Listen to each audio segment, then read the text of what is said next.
चलिए आज एक ऐसे पैराडॉक्स को समझते हैं जिसने सबको हैरान कर दिया है। देखिए, दुनिया भर में युद्ध और अनिश्चितता का माहौल है। ऐसे में सोने को जिसे सबसे सेफ इन्वेस्टमेंट माना जाता है, उसे तो चमकना चाहिए था, लेकिन हो कुछ और ही रहा है। सोना गिर रहा है। तो सवाल ये है, क्यों?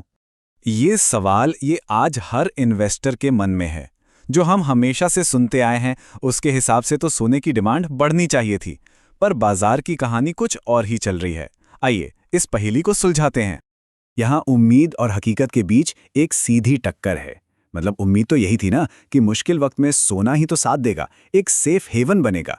लेकिन मार्केट ने तो सबको चौंका दिया है। और ये कोई मामूली गिरावट नहीं है। जब से यह संघर्ष शुरू हुआ है, सोने की कीमतों में लगभग 15% की गिरावट आ चुकी है। ये नंबर हमें सोचने पर मजबूर कर देता है कि आखिर पर्दे के पीछे चल क्या रहा है। आखिर इसका कारण क्या है? असल में इसका कोई एक सीधा साधा जवाब नहीं है। ये तो एक चेन रिएक्शन है, जिसमें मार्केट की 3 बड़ी ताकतें एक साथ काम कर रही हैं और गोल्ड पर प्रेशर बना रही हैं। एक एक करके इन्हें समझते हैं। तो ये 3 ताकतें हैं। पहला, लगातार मजबूत होता अमेरिकी डॉलर। दूसरा, इंटरेस्ट रेट बढ़ने का डर। और तीसरा, जो शायद सबसे जरूरी है, वो है फोर्स्ड लिक्विडेशन।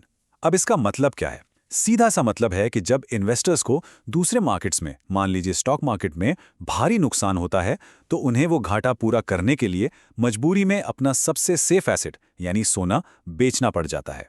अब यहीं पर दूसरा पॉइंट भी जुड़ जाता है। जब सरकारी बॉन्ड्स पर रिटर्न मतलब यील्ड बढ़ने लगता है, तो सोना उतना अट्रैक्टिव नहीं रहता। क्यों? बहुत सिंपल है। सोने पर आपको कोई ब्याज या यील्ड तो मिलता नहीं है, तो फिर इन्वेस्टर क्या करेगा? वो अपना पैसा वहां लगाएगा जहां बेहतर और सेफ रिटर्न मिल रहा हो, यानी बॉन्ड्स में।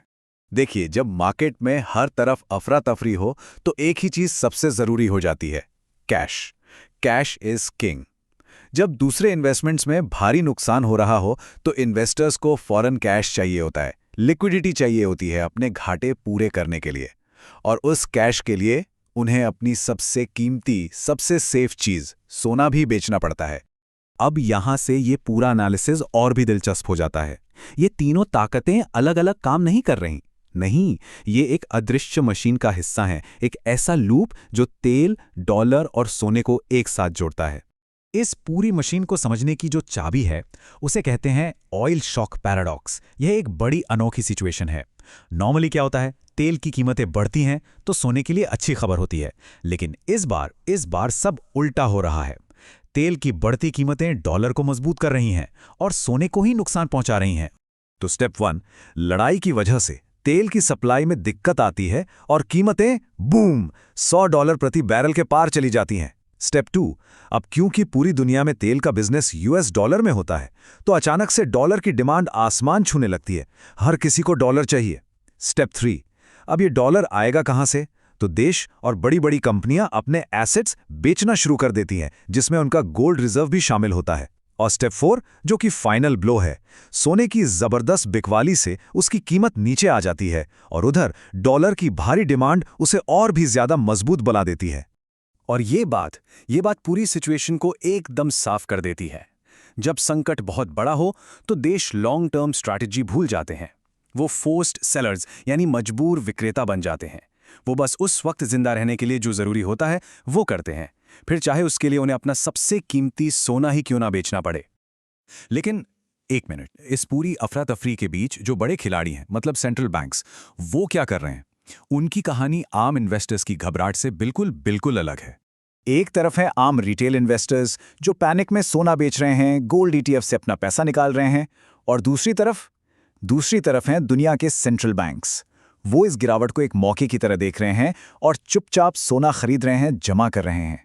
उनके लिए ये एक स्ट्रैटेजिक मूव है, डॉलर पर अपनी निर्भरता कम करने का और लॉन्ग टर्म में स्टेबिलिटी पाने का। और इसका सबसे बड़ा सबूत है चीन का सेंट्रल बैंक। पिछले 16 महीनों से, जी हां 16 महीनों से वो लगातार सोना खरीद रहा है। ठीक उसी वक्त जब बाकी दुनिया बेच रही है, वो इस गिरावट को एक मौके की तरह देख रहा है, असली दौलत जमा करने का मौका। अब चलिए इस पूरी कहानी को अपने देश भारत के नजरिए से देखते हैं, जो कि बहुत जरूरी है। एक अंदाजे के मुताबिक भारत के घरों में करीब 25,000 टन सोना है। ये इतना सोना है जो दुनिया के किसी भी देश के सेंट्रल बैंक से कहीं ज्यादा है। हमारे लिए सोना सिर्फ एक इन्वेस्टमेंट नहीं है, ये हमारी संस्कृति का, हमारी सुरक्षा की भावना का हिस्सा है। तो इन सब बातों को जानने के बाद सवाल ये उठता है कि आज के दौर में एक भारतीय निवेशक को आखिर करना क्या चाहिए। देखिए, जरूरत इस बात की है कि इमोशन से नहीं बल्कि एक स्ट्रेटेजिक फ्रेमवर्क के साथ सोचा जाए। देखिए, इन्वेस्टिंग के दो बिल्कुल अलग तरीके होते हैं।